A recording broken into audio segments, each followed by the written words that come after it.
Friends, how many words we have written here? वेळ कमी आहे म्हणून मी 30 शब्द घेतले. एकदा बघून एकदा वाचून असे मी 1,00,000 शब्द पुढचा लक्षात ठेवू शकतो आणि हे आपण सगळे तुम्ही सुद्धा करू शकता. प्रॅक्टिस कर बघा. येस ऑर येस बोल येस ऑर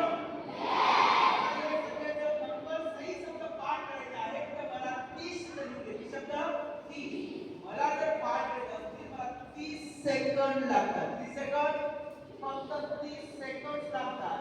मी जर तुम्हाला सांगितलं पाठांतर करायला how much time it will get for you तुम्हाला किती वेळ लागेल 5 मिनिटं